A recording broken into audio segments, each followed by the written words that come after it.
వి gold trusted gold buyers తాకట్టులో ఉన్న బంగారాన్ని విడిపించి ఈ రోజు ఉన్న మార్కెట్ ధరకే కొనబడును.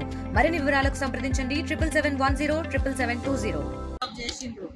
మా ఇస్మాయిల్ మా భర్త పేరు 5-6 రోజుల నుంచి రౌండ్ ఆఫ్ చేసిండ్రు బండ్లు. మరి ఎట్లా నాకు ఫైనాన్స్లు ఉన్నాయి, మరి నాకు ఇల్లు కూడా రెంట్కున్నాను, నేను నాకు ఎల్లుతలేదు, నేను బతకలేనని ఇంట్లో అన్నం తింటలేడు, ఏం లేడు. 5-6 రోజుల నుంచి పొద్దుగాల లేచి వెళ్ళిపోతాను, బయలుదేరుతాను, రాత్రి నైట్ 10-11 గంటలకు వస్తాడు.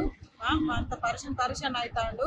మరి నేను బతకను నేను అని పెట్రోల్ వేసుకొని చచ్చిపోతానని నేను పిటిషన్ ఇస్తానని గీసుకొండ పోలీస్ స్టేషన్ పోతాను, ఆడనే అసోసియేట్ చేసుకుంటానని పోయి మళ్ళీ మధ్యలోనే యాక్సిడెంట్ అయింది. అయితే ఇప్పుడు తీసుకొచ్చి మా గార్డెన్ హాస్పిటల్లో వేసినాం. ఇప్పుడు మంచిగా లేడు ఆయన పరిస్థితి. ఇప్పుడు మేము ఎట్లా బతకాలని ఆయనకు నేను బతకనని సూసైడ్ చేసుకుంటానని పోయింది. లారీని ఆపేసిండ్రు. నాకు అప్పులు ఉన్నాయి, ఎట్లా మరి నేను ఫైనాన్స్లు ఉన్నాయి, నేను వెళ్ళలేకపోతాను, కట్టలేకపోతాను, నేను బతకను సూసైడ్ చేసుకుంటానని ఇంట్లోకి వెళ్ళిపోయింది చెప్పి మధ్యలో యాక్సిడెంట్ అయిపోయిందట. అయిపోతే తీసుకొచ్చి హాస్పిటల్లో వేసిండు. ఇట్లా ఎందుకు చేస్తున్నాను అంటే నాకు అప్పులు ఉన్నాయి, నేను ఆగితే బట్టి నేను బతకలేదు, మరి నా ఇల్లు కూడా పెట్టుకున్నా కదా, నాకు ఎట్లా అని చెప్తాను. ఇట్లా ఎందుకు చేస్తున్నాను. నా పేరు ఆవేద. నేను ఓరుగల్లు లారీ ఓనర్స్ అసోసియేషన్ మాజీ ప్రధాన కార్యదర్శిని. ఈరోజు మేము ఇక్కడ నిరసన వ్యక్తం చేయడానికి ముఖ్య ఉద్దేశం ఏంటంటే, మా లారీ ఓనర్ అసోసియేషన్ ఏదైతే ఉన్నదో గొర్రెకుంటలో ఉంది, అక్కడ నడుస్తున్నటువంటి యూనియన్ను నవీన్ రాజ్ అనేటువంటి వ్యక్తి తీసుకొని వచ్చి ఓసిటీ గ్రౌండ్లో తనకు సంబంధించినటువంటి వ్యక్తులతోటి లారీలు పెట్టి అక్కడ పెట్టడం వల్ల, అది సిటీలో ఉండడం వల్ల అక్కడ ఉన్నటువంటి వాకర్ అసోసియేషన్ కానివ్వండి, అక్కడ ఉన్నటువంటి గుడి కమిటీ కానివ్వండి, అక్కడ ఉన్నటువంటి ఇల్లు కట్టుకొని నిర్మించుకొని ఉంటున్నటువంటి స్థానికులు కానివ్వండి, అక్కడ కంప్లైంట్ చేయడం వల్ల లారీలు తీయమని చెప్పినా కూడా అక్కడ తీయడం లేదు. మా లారీలకు గత 5 నెలల నుండి లోడింగ్ ఇవ్వట్లేదు. మేము అడగడానికి పోస్తే మమ్మల్ని బెదిరిస్తున్నారు. గతంలో ఒక 2 నెలల కిందట మా ప్రెసిడెంట్ గారు మా లారీలకు లోడింగ్ ఇవ్వమని అడగడానికి వెళ్తే మా ప్రెసిడెంట్ కొట్టడం జరిగింది.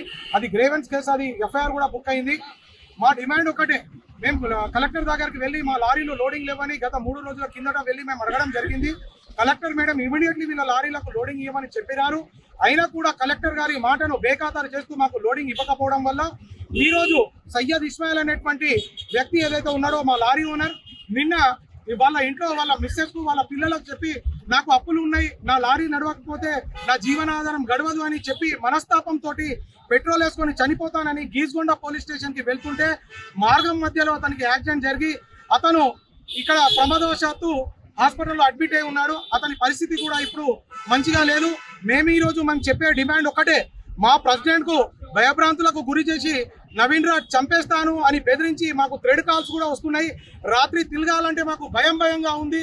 కాబట్టి తక్షణమే మాకు సంబంధించినటువంటి లోడింగ్ మా ప్రాంగణంలో 8 సంవత్సరాల నుంచి నడుస్తుంది, మాకు అక్కడే లోడింగ్ కావాలని మేము డిమాండ్ చేస్తున్నాము.